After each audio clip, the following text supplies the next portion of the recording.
Hello, and welcome to the Ballcard Show, the sports podcast for the sports collector. I'm Gary LeMaster, and as you can see, Jason is not with us today. Instead, we have Keith Neuhart, who's going to help out and hang out. And instead of a 2-minute shop talk this week, you're going to get about 25 to 30 minutes of Keith, which I don't think any of you will be mad about. I know that our videos with Keith at the National kind of popped off. Everybody seemed to really enjoy those.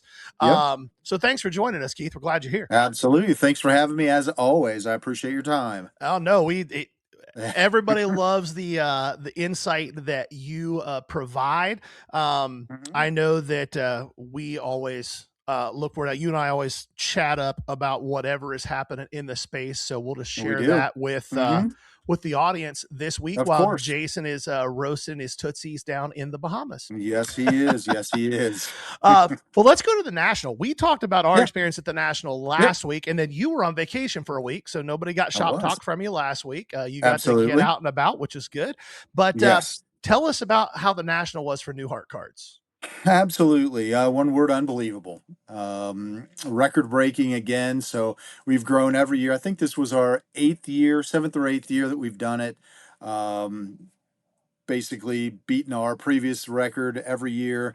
This year was just leaps and bounds of last year. So I think if you listen to this podcast or listen to me, you kind of know our story, what we do. We start buying in the spring, holding stuff back. Don't buy one single card at the National at our booth. It is a purely selling show. And I think people were kind of learning that. So it was a great experience. Had a lot of really good buyers, a lot of repeat buyers, a lot of Ohio buyers. That just had known what kind of stuff we were putting back, and it was just really just a good experience. All over the board. So no complaints whatsoever. Was there anything that you guys saw moving faster or that people were clamoring for over other stuff that was different than in the past? I think, which everybody's talked about, but it's, it was Jordan, it was Kobe, and it was Griffey. Those were the three main ones. We sell almost every showcase card that we take, but this year we sold every Kobe that we had, every Griffey that we had, and every Jordan that we had. So we had three, Jordan rookies, I think, and a Kobe auto, and LeBron as well. Everything we took of his we sold. So it was the GOATs. That's what people were really focused on this year in the the $40,000 to $5,000 mark. So there was and all the buying in between. So that's what everyone was looking for. Did you notice or hear people talking? One of the things that we addressed last week was there were so many content creators there, obviously, and most of them spent as much time as they possibly could, whether it was because they knew it would get clicks or what, talking about how overpriced the National was this year. Was that an experience that you thought was the case, or did you feel like we did that the pricing was pretty much in line with what it always is at the National? I think so. I think there are show and tell booths. Obviously, you saw some. This was a $100,000 card, but they had it marked at $400,000. They don't want to sell that card. They're just there to, kind of put everything on the table and say ours is bigger than yours, and this is what we have. So for us, we again talked about it before. We don't. I don't price anything until the week before. Everything is listed at comp. So I'm not putting it 20% above or anything, and that makes it so easy for us. Unless there's a comp in 2 or 3 days before the show that maybe is an outlier, everything is going to be right in line. So again, we go to sell. We don't go to pretend to have a museum piece. We're there to move product, and we do. So well, I know how many cards you had in that booth, and the idea of pricing all of that in 1 week is just it's wild behavior, Keith. I don't know how else to call it. I started that. I started that psychotic move a few years ago with a lot less cards, and now with as many as we take, I still do it. There's a lot of long days, long nights before. I try to really focus at the shop and do my thing. But it's a little psychotic the week before, no doubt about it.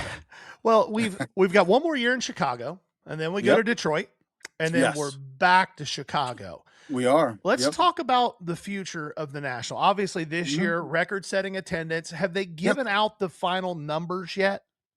No, I've heard again, they never really release the numbers. I heard someone today or yesterday throw out 200,000, I would be which to shocked me if it would be, wasn't more. I know that's a Fanatics mind-numbing Fest was number. 230. It was. Yeah, Yeah, Fanatics yeah. Fest was So 230. Yeah, Um, so it wouldn't surprise me. I mean, it was busy from the opening oh, bell till, they started kicking people out. It was, and Sunday as well. I mean, Sunday was packed.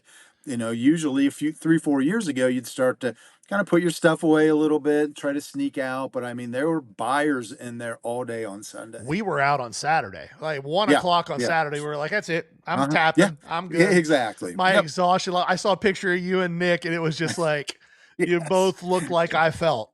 It was rough on the old feet, that's for So, sure. what do you Yeah. think the future holds? Obviously, we've Mhm. got the contingent of the hobby, and my personal opinion is that it's a very small vocal contingent that Mhm. just the sky is falling, the Chicken Little Right. crowd. Um, Mhm. what do you see going forward for the National? Do you think that we're going to continue to see the year over year growth for the next few years that we've seen the last three or Right. four? Or do you think we're going to level out a little bit? What do you think's going to happen? I don't see any stopping us. I don't. There's no indication to see that, right? There's nothing that says, okay, the shop volume is down, or our transactions are down, or go to any show and local show. There's no slowing down. Yeah. Now I think there's so many levels to selling. With your live selling, with eBay, with shows, to shops, to Facebook Marketplace, and all the other things in between. There's so many ways to buy and sell. I don't think people get stuck with a card anymore, like maybe back in the day where you had just eBay and maybe one local show a month. There's so many different ways to move and shake in this industry. And we see new people still every single day coming in to try to grab their piece. So I don't see any kind of slowdown at all for a while. I really don't. Good, because I hope not. Yeah. Like for those of us that do this for Hmm. a living, that's always one of the things that cracks me up. There are people who I know who make that Hmm. sky is falling content that this is what Right. they do for a living. It's like, what are you Yeah. doing? Like, what are you trying to speak into existence here, man? Oh yeah, no, exactly. It's like, again, I was a stockbroker before this, a finance bro, and it was always one of those things where it's like, I don't care if you buy or you sell, I still make my money. Right. But we all want the market to go up. We Yeah. want the market to go up. If you're betting on the market to go down, that's just, that goes against kind of human thinking, in my opinion. So yeah, I think Especially, if you're in this market or in this industry, you got to root for it to keep going. yes. Yeah. And try to drive that. And also, Yes.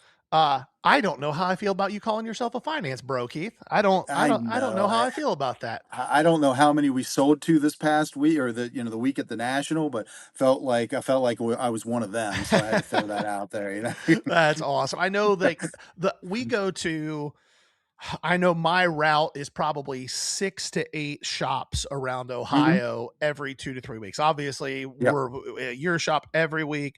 Sure. There's 3 or 4 that are relatively close that we're at a lot, but Yep. every time I go into a shop, it's busy.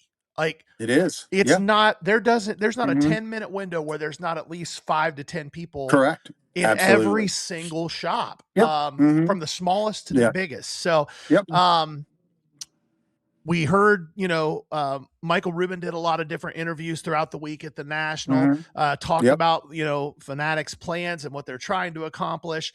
One of Right. the things that they rolled out this week on really short notice, I've heard Hmm. this from you and 2 or 3 other Yep. shop owners that I'm friends with, is that, and I believe it, correct me if I'm wrong, but I believe it only Right. applies to retail SKUs. Correct. Um, but now they're saying, hey guys, you have to sell at MSRP for Hmm. 30 days and we're going to Yep. monitor you on that. Absolutely.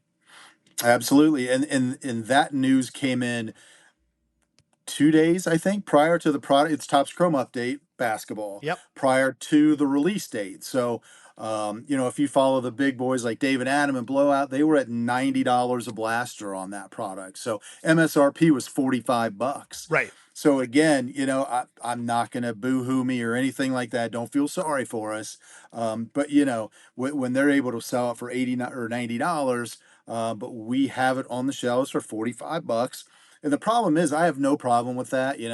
Our cost is low and we make plenty of money. Sure. The problem is they don't give us a lot. Right.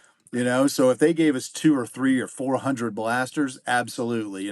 Heck, if you want us to sell it for below MSRP, I got you. But when they give us 20, 40, we have to limit it. Hey, you get one, one per household per visit. And it's a struggle, and it's frustrating that way to know. Again, don't boo-hoo me, but knowing that if I go to Dick's, they have 600 blasters on Yeah. on the floor. Pallets full So of them. exactly. So again, Topps flagship dropping here in the next few weeks. Again, we have tons of blasters coming in. So great, MSRP perfect. But when they limit us, they highly limit us and don't let us buy back in. I just feel like there's money being left on the table on some of those products. So Do you think that there's any plan whatsoever to apply mhm, that pricing across the board? Because it seems really strange to me, because mhm, I can't speak to Blowout, but right. Dave and Adams has a physical shop. At least they Uh-huh. used to. Steel They City do. has a Yep. physical shop. Yep. Why are they allowed to sell those at 90 online? Are they still being forced to sell them at 45 in the shop, or does that only apply to the little guys? That's a great point. I don't know the answer to that. Okay. So I know they get a lot more product than we do. That is for sure. So yeah, there was a lot of talk among other shop owners at like, okay, are they gonna, is the, are they gonna get phone calls for pricing that at $80 or $90? Because believe it or not, or they're the leaders. We look when we're pricing our product, we go to Blowout, to Steel City, to David Adams to see where they're pricing a product. It kind of give us an idea, Sure. What the where market we're gonna, is. where the market is. So, when we see their price at 90 bucks and we're at 45, again, we have them back in stock, but we had to pay secondary market value for Yeah. them. So, and it's just, it's tough. And yes, I do believe that there's going to be a rollover to the hobby side eventually. But it hasn't come down that far yet. Yeah.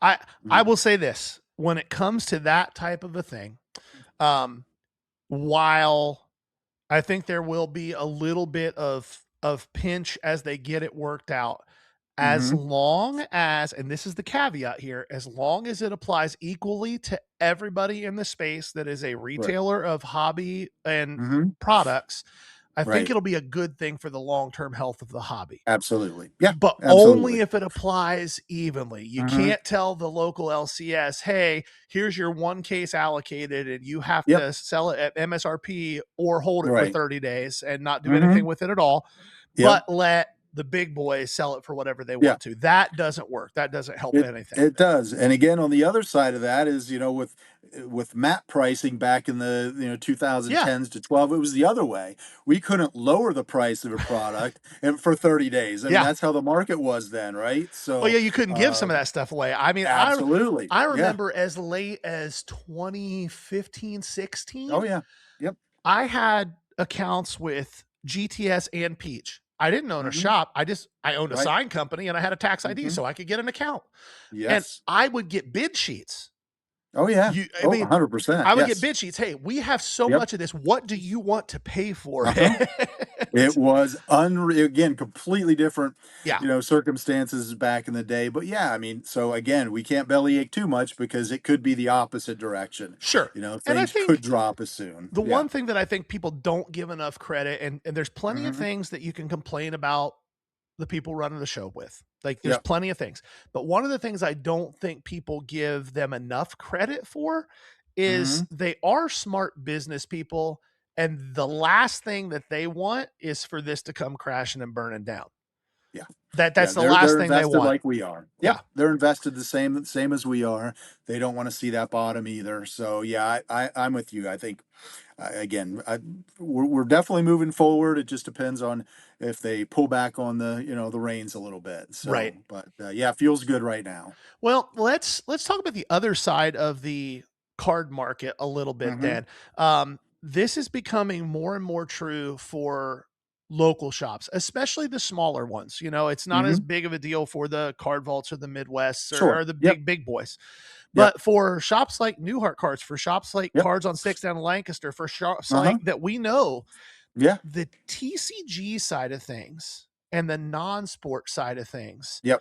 um, has been one of, if not their biggest drivers of growth over the last Mm-hmm. 24 months. Um, Yes.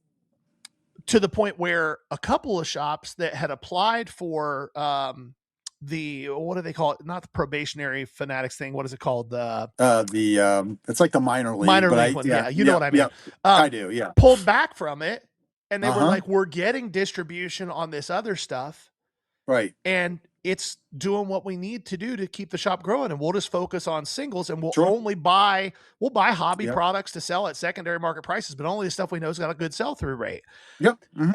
Have you found that for you guys to be true? And if so, what do you see Mhm. in that market that is either different or that parallels the sports market? Yeah, well, I mean, I believe me, I fought against it. I fought against it for years. But again, it was so different when we first started buying Pokemon. It was cost on ETBs were $31, and we would put them out for $35, and no one looked at Yep. them. The TCG market was kind of dead for a while, so um, now it is not. And I think the thing that's helping shops now is you can get a pretty decent Yeah. allocation on TCG. And again, Pokemon is not afraid to go back and reprint their products. I They make a believe game. They make it uh, uh, very clear. We make a game. We want people to be yes, able to yep, play it. If people yep, also buy stuff and invest in it and grade it, whatever.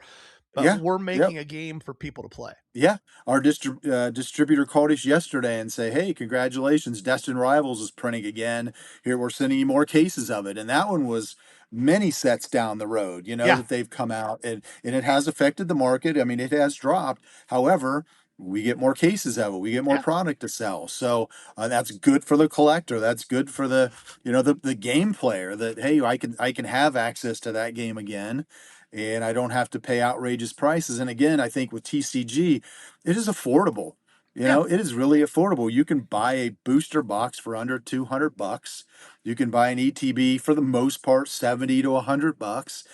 Compared to 900 for Topps Chrome Update Basketball Yep. and 375 for Topps Chrome Baseball. It is really affordable, And there's and an I think actual market yeah, for the commons in that yes, oh stuff. yeah, Like you can hmm throw that stuff on TCG Player, and yes, almost you all of them can. will sell really fast for $1.99.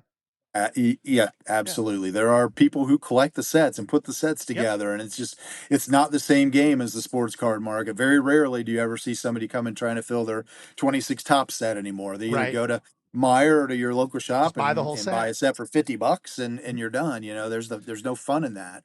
But yeah, TCG and I keep mentioning Pokemon, but Lorcana is now on fire, and Riftbound, and obviously One Piece and all the other ones, and then there's new ones that come out every day that have kind of gained steam. So it's a growing part of our business. There's no doubt about that. Even the non TCG stuff like Disney and Marvel, Yeah. Marvel Chrome has been Yes. wildly hot this year. Yeah. Let's talk about the consumer then. Sure.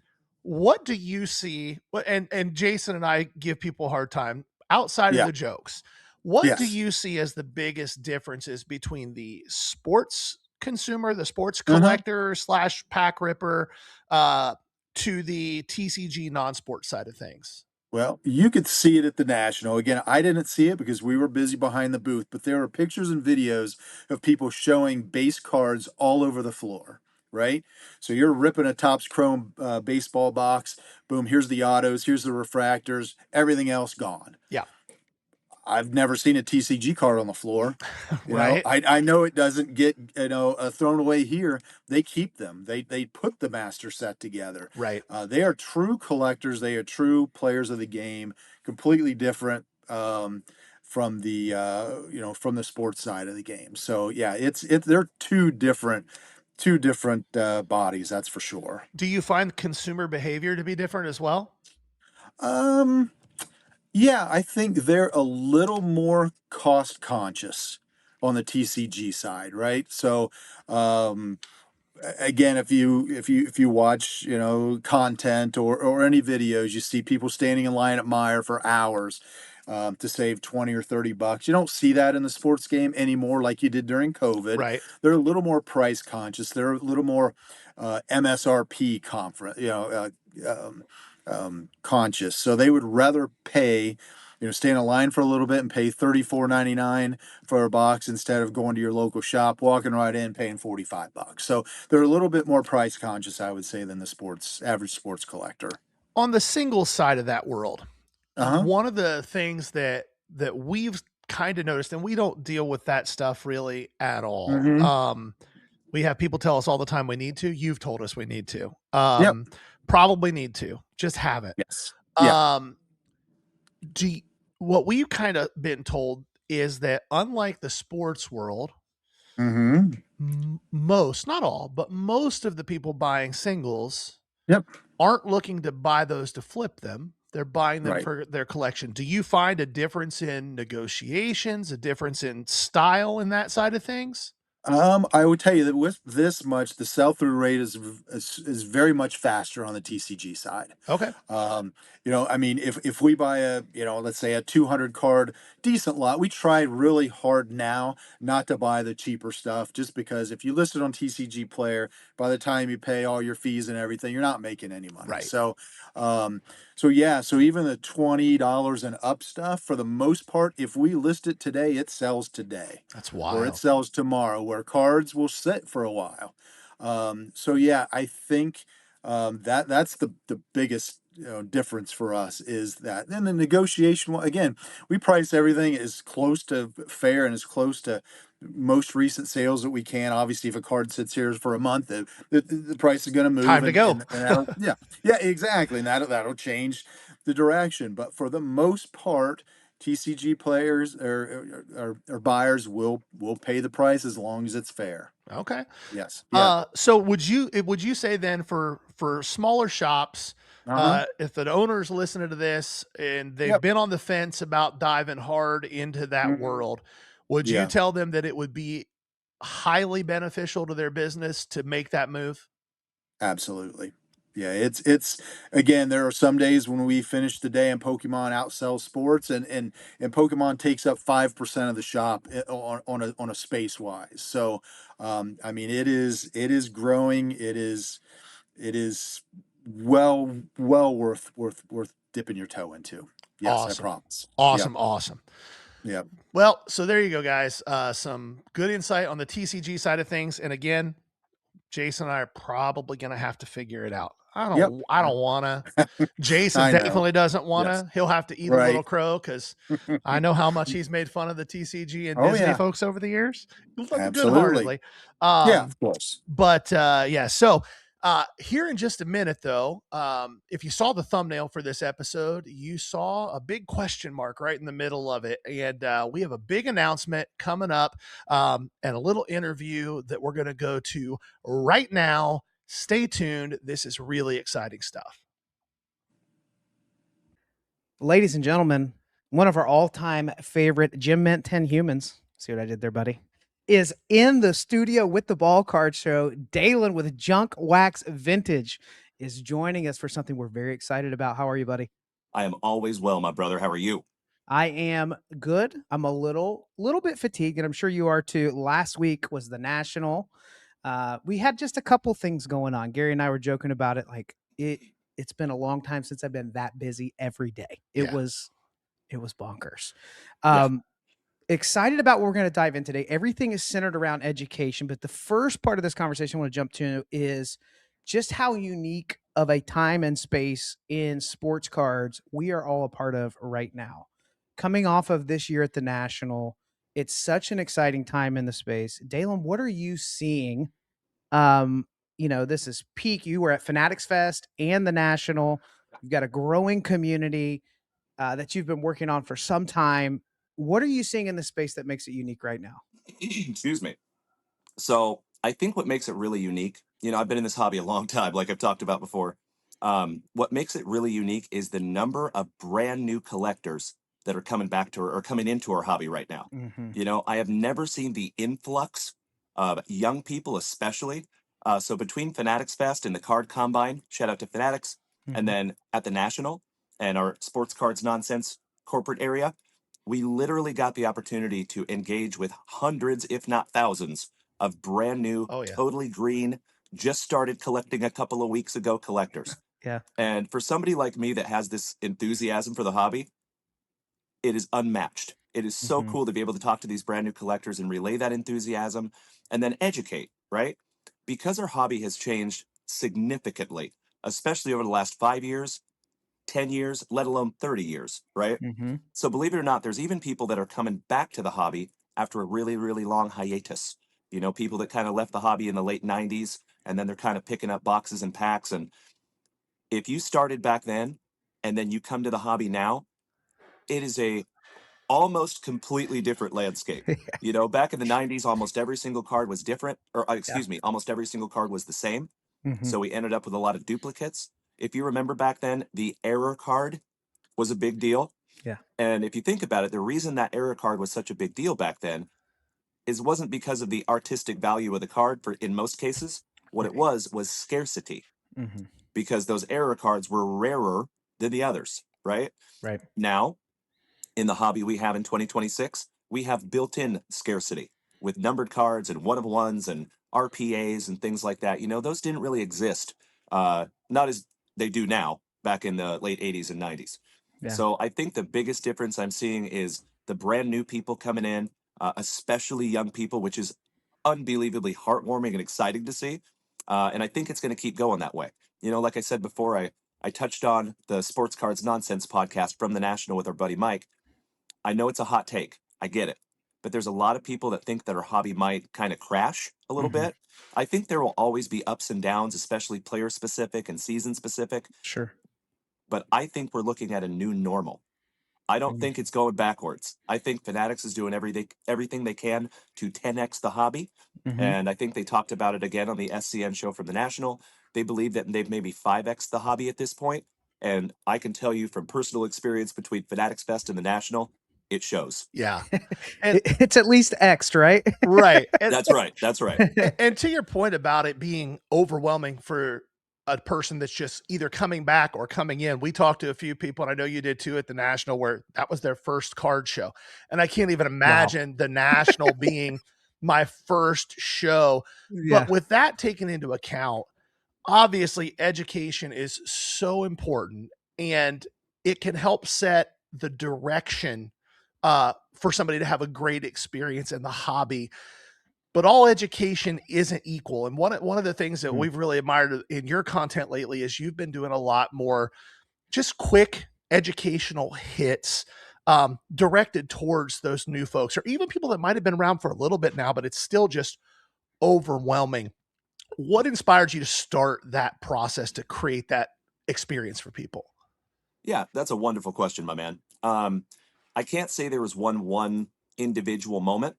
It was the cumulative adding up of many moments. Okay. So a lot of you know that when we started JWV, we started on TikTok, Twitch, Facebook, Kick, and YouTube, and we would go live simultaneously every morning and every evening. About 9 months ago, we got the amazing opportunity to take the whole kit and caboodle over to eBay Live. I only have to go live on one platform, and I think it was everything I thought it could be. It's incredible. But throughout those 5 platforms and now eBay Live, I have fielded hundreds of questions from people that are brand new to the hobby, or again, if they're coming back after a long hiatus. And again, we've talked about this many, many times. For better or worse, I have an extreme radical reverence for sports cards. They've always meant something to me ever since I was a little kid. That has not changed today. When I see a new collector come into the hobby and they kind of get burned, for lack of a better term, and there's a lot of different ways to get burned, right? So to speak. So you could get into a break and say you're watching a breaker and they're getting everybody hyped up, and it's those really quick auctions and they're all sudden death, Mhm. and say they're huge products. You know, some of those breaks are big. So people are not spending 20 or 30 bucks. They're spending 500 or 600, over 1,000 sometimes. Mhm.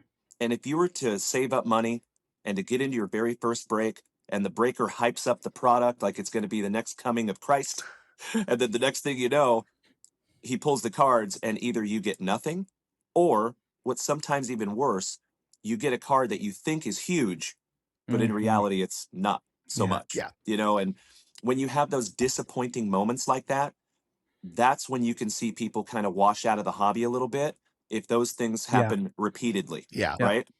Yeah. So what I've kind of taken on my responsibility is to set a fair and accurate expectation of what to expect within our hobby, Yeah. right? Yeah. Of course, there are 5 and 6 figure cards out there, and one of the coolest things about our hobby is that there's not just one. There's a whole Yeah. bunch. You know what I mean? Right. So Yeah. there's a lot of really, really valuable cards in our hobby. But as I've also said before, I understand that money has been and will always be part of our hobby. But in my humble opinion, it should never be all of the hobby. Yeah. It should be about the people you meet and the experiences that you share and the memories Yeah. that you make. Yeah. Right. So that's what Absolutely. we really try to bring home on the JWV channel is we try to create those experiences, because people might remember the card you pull, they might remember the money that they spent, but what they remember permanently and long term is how you make them feel, Mhm. you know, and that's the most important to me. Yeah. So whenever I see these new collectors that are getting into breaks, or maybe they get into a single show and they grossly overpay for a card because the host has kind of trumped it up, you know what I mean? Yeah. For lack of a better term. Um, if you've noticed on my channel, I try to do as best as I can to practice what I preach, right? If you've watched my show, and I'm so grateful that you guys have spent some time watching It's our show, great. by the way. Yeah. Thank you. I do my best to not oversell cards. You know, I do my best to not oversell breaks. And every single item that we start on our channel starts at just $1. Yeah. So the community decides how much those Yeah. spots go for. Right. You know what I mean? Mhm. And that makes me feel better at the end of the day as a seller, because I know that I'm not taking advantage of anybody. I'm not trying to, you know, again, run up a card that doesn't necessarily deserve to be run up. Right. So that is where the foundation of all that education came from, is because I've been in this, especially business wise, for the last 6 years. I've fielded hundreds of questions from all these newer collectors of, hey, I got into a break and the card I got wasn't worth what I thought it was. Right. Or worst case scenario, I got into a break and I didn't know the breaker and I didn't get my items, Mhm. you know, things like Yeah. that. So I just think the more education that we put out there, the stronger our hobby will be. And I think right now, again, I'm going to touch back on the new normal. I think that we need to build a foundation. And I think that's what's been going on really for the last couple of years. And I must shout out to Fanatics again. I know I'm going to sound like a Fanatics fanboy, but just to be very clear, I am beholden to no one. Right. I do Mhm. not have allocated product. I have no deal with Fanatics. I'm just telling you like I see it. I'm calling it ace and ace. And there has never been a company that has put as much capital and energy and really strategic thought into how to grow this hobby and to grow it the best way possible so it has a really good foundation, instead of like we saw the opposite of that back in the 80s and 90s with the junk wax era. Yeah. Yeah. And I will get on my soapbox a little bit whenever I hear somebody talk about 2026 and it possibly being a new junk Oh, wax it's era. How to say you didn't actually live through yes. that period without actually saying you didn't Yeah. live through that Yeah. period. Yep. Yeah. And I know you gentlemen remember, our hobby today is nothing like Yeah. that. Not It is not even remotely. close. No, No. not So remotely. to share with the audience that might not know, back then in the late 80s and early 90s, there was several different card companies that had licenses. Okay? So imagine if how Topps has the license right now. Imagine if Panini also had the license. Imagine Topps had the license. Imagine Upper Deck had a license. And then let's make up 5 fictional companies that also have a Mhm. license, because there was Score and Fleer and Donruss, you know, and all those sport flicks and different types Mhm. of Pinnacle, cards. Collector's Edge, Pacific. Yeah. Yeah. There you go, my brother. You, that's right. That's right. Now, mentioning those names is extremely heartwarming, right? Because we Sure. love those. Yeah. Yeah. But that's not the landscape that we have today. It's Right. just not, right? Yeah. And I know that there's some people that are not happy about Topps having all of those licenses. But what I think that does is it helps to create the foundation because it makes it easier for new collectors to find products and to be able to trust what they're buying, Yeah. right? Yeah. Because back then in the 80s and 90s, you could go out and you could buy pretty much anything and you had no idea what the future Right. looked like with that Yeah. product, you know? Yeah. And most of those brands now are owned by Panini. So your Donruss and your Score and Fleer and all those, you know? So those have now just kind of become, you know, under the Panini umbrella. So Mhm. they still exist, but a lot of you know those are not licensed, you know, Right. to this day. Right. Yeah. So I think there's pros and cons to having a trusted company like Topps and Fanatics having all those licenses. Yeah. And again, I think it all feeds back into the foundation that we've been building for the last couple of years, and we're going to continue to build over the next few years. And to end with this, I mentioned Michael Rubin was on the SCN podcast. Shout out to Mike Geo. He mentioned that this is just the beginning. Yeah. And I could not totally agree more. Yeah. I do Yeah. think this is just the beginning. I think we're going to continue to build a wonderful foundation. We're going to keep having awesome, young, brand new collectors come into the hobby. We're going to keep seeing people that have left the hobby 20 years ago coming back to the hobby. Mhm. And in my humble opinion, there has never been a more exciting time to be a collector than there is in 2026. Yeah. Well said. I think when you mention these guys that have been out of the space and then they're back in, and some grumblings from time to time of like, well, it's just Fanatics. I miss all this competition. I think sometimes what's happened is when people see the excitement of the sports card space and the popularity growing and the accessibility to these athletes. Now, these events, you are front row to personally engage with your heroes. I think it's brilliant. But I think part of the challenge for a lot of people is they get into the space and they say, well, if I'm doing this, I'm diving all in. And so they don't do one thing. They do all the things. They Yeah. open their boxes. Then they Yeah. find out about hobby. Then they get into breaks. Then they go after repacks.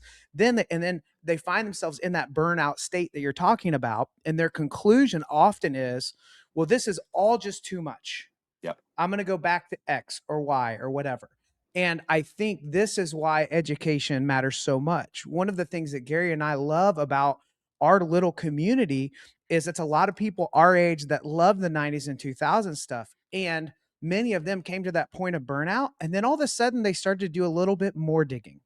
And they realized set building's not completely dead. And it can happen with early 2000s Topps Chrome black refractors Right. or a PC of a player that's not so expensive that they can't afford it and they actually have a treasure hunt on their hands. Yep. Or if I'm going to rip hobby, now I know what products are out there, what I could potentially hit and find the best value. For me, I can't spend a ton of money on hobby product, but I love Topps Chrome Platinum Anniversary. It has been one of the more affordable, huge Hall of Fame vet auto list. It's a beautiful product. It's a chromium. Look that up if you're under the age of 20. That was the technology that they were breaking out. But I'm hopeful because as much as we see this frustration at times with people, I see a revival of people enjoying sets that they build. Now, those sets aren't just vintage. It's new stuff too. It's a subset out of flagship Topps. It's so I'm hopeful that education can bring another opportunity to the person that just dove in and it's overwhelming and they're feeling burnout. Like, what are the elements in education? Like if you had, hey, here's a few things that I think if people would spend a little bit of time digging or find some information on that would really help them sustain and make the most out of their hobby experience. That is such a great question, my man. A very poignant question. So, first and foremost, checklists. First and foremost, like by a mile. Okay. So, one of the things that I've touched on in some of our educational content, and maybe even a couple of times, and the reason why is because it is so important. If you are getting into a break and you have not checked the checklist of the boxes that are within the break that you're about to pay for, you're living dangerously, my friends. You're living on the edge. So there is Google nowadays, right? All you have to do. So, for example, and I could not agree more, my brother. I think you already know I am absolutely in love with anything Topps Chrome Platinum. Yeah. One of my favorite modern products of all time.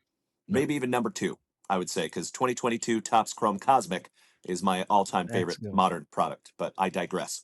So, especially with Topps Chrome Platinum Anniversary, just like you said, it's kind of veteran heavy. There's a lot of beautiful autographs. If you're getting into a break of 2025 Topps Chrome Platinum Anniversary, you should definitely be going to Google first and type in 2025 Topps Chrome Platinum Anniversary And then after that, you type the word checklist.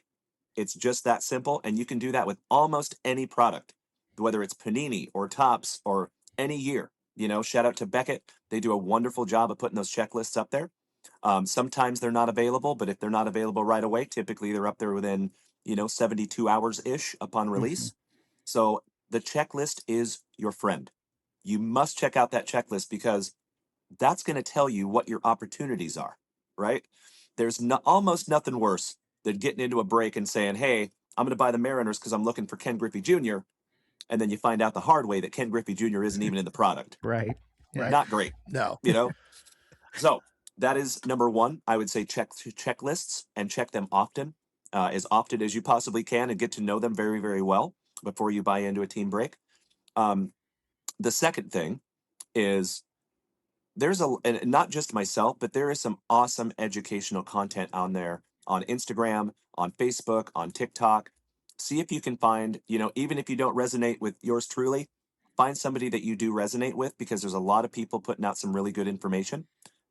As you said earlier, Gary, not all information is good information. So you kind of have to consider the source as well, so you got to have to be intelligent about that. But I really think at the end of the day, you just want to go into it as knowledgeable as humanly possible. And one of the great things about our hobby is there is no real right or wrong way to do it, in my humble opinion. Because even if I wouldn't go out and just buy a bajillion different cards from a bajillion different sports, there's somebody out there that's how they collect, and that's 1000% okay. Yeah. It's all good, Yeah. What I recommend for people that are, especially when you're brand new, because it can get so overwhelming so quickly with NBA and MLB and NFL and F1 and UFC and WWE and Star Wars and Pokemon and Playboy, everything else, NASCAR, right? So you can get into all these sports. They're really accessible, right?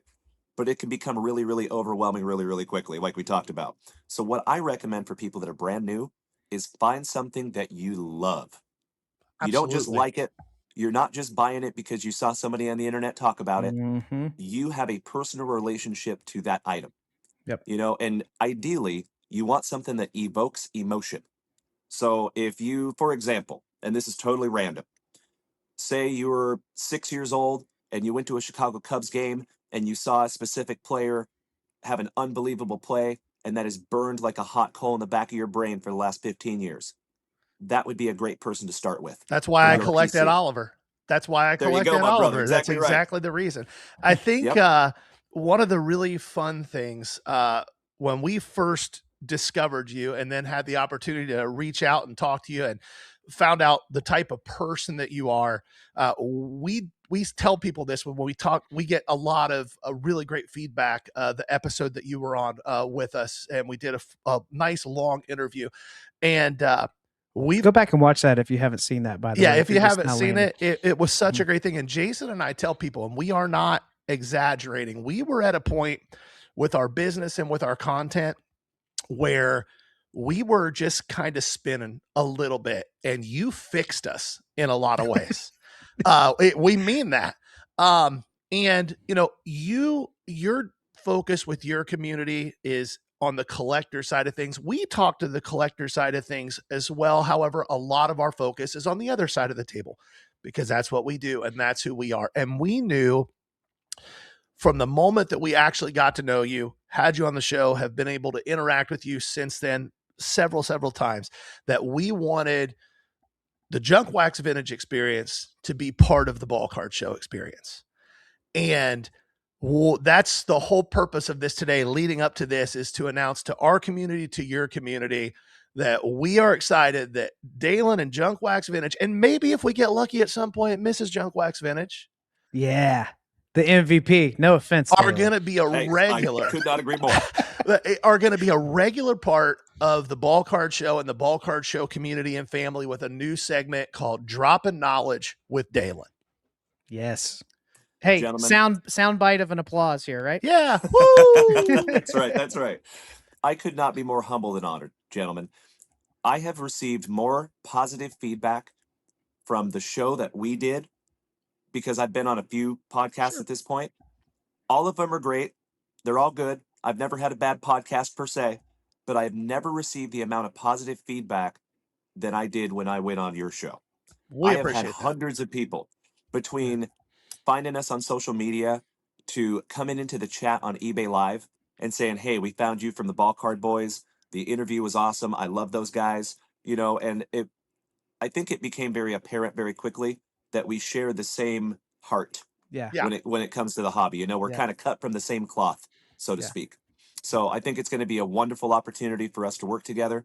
Threaten me with a good time, and it's also going to be a wonderful opportunity to get some great knowledge out there, Yeah. for our hobby that we love so much. Yeah. And outside of what we will be doing, I want to send people to your content, to Yeah. opportunities to hang out with you on eBay Live. So what are the ways that people can connect with you best right now, Dalen? Yeah, so on eBay Live, we have the same username on every single platform. So for better or worse, there is only one Junk Wax Vintage. It is all one word, no punctuation, no spaces. So we go live at 10 a.m. Central Standard Time most mornings over on eBay Live. And then we do an evening show that starts at 8 p.m. Central Standard Time.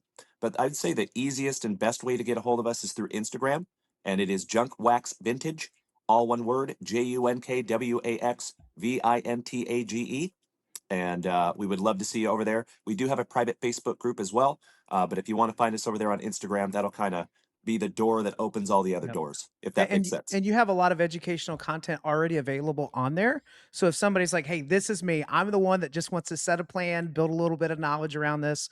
Yeah. Great start there. Dalen, thank you so much for making the time. I know you have a whole lot going on. We're very excited for your success, and you and the missus, and can't wait to get this rolling. I know our community is excited, and Gary and I are really excited ourselves. Absolutely. Hey, like I said, gentlemen, I'm humbled and honored, and it's going to be incredible. So I have never been more excited about the hobby than I am today, and I sincerely appreciate the opportunity. And you viewers out there, be ready, my friends, because there's going to be some awesome stuff coming. Yes, Let's sir. go. All right, guys, we hope that you are as excited as we are for this new segment with Dalen from Junk Wax Vintage. He's going to be with us, maybe not every week, but a lot. He and Keith, we're trying to bring in as many different voices in the space that are positive voices for the hobby, that are educational, that you guys can learn from. And we hope that you will enjoy Dalen as much as you've enjoyed Keith and Shop Talk and JT for Out of the Box when we have those segments. We're really excited for it. Real quick, upcoming schedule for us. If you're seeing this episode on Friday, Ship Shawana starts today, goes into tomorrow. We encourage everybody, if you haven't had the opportunity to get out there, take the time to get out to Amish country in the middle of Indiana. It's a blast. We're going to get Keith there one of these days. I know. we keep telling Keith we got to get him to more shows. Yeah. Now, there's a show that we're all doing together. You and staff, me and Jason. Tell them about that Greenie show, Keith. I know it's in September. That's as far as I got. I believe it's the great guy. 18th through the 20th, the third weekend. 18th through 20th. I think it's in Charleston. Is that correct? It is at the convention center. Yeah, we don't do many shows. We're open 7 days a week here. So Greenie, I always like to support him if I can, and so we're all going to do that show and looking forward to that one. I believe it's the Mountain State Collectors Convention. It is. So it's a 3-day show. If you have time to get down there, we'll be there. Keith always has, you guys know the type of stuff that we have. Keith has that same type of stuff, but turned up to 12. So if you like really cool, interesting, unique stuff that you don't see very often, come down. We'll be right up front with Keith and those guys. I think we both took sponsor booths. So we'll be there and ready to rock and roll. Keith, where can the people find you guys? Where can they buy cards from you? Where can they find you online? All that fun stuff. Absolutely. We're located in Delaware, Ohio. Again, we're open 7 days a week. We're also on Facebook on Neuhart Cards. Instagram is the Neuhart Cards. Twitter is Neuhart Cards. TikTok is Neuhart Cards. So pretty easy to find. Like I said, we're open 7 days a week. So come and check us out. Awesome. Keith, can't thank you enough for filling in for Jason this week. Absolutely. We appreciate it as always. This has been the Ballcard Show, the sports podcast for the sports collector. Peace.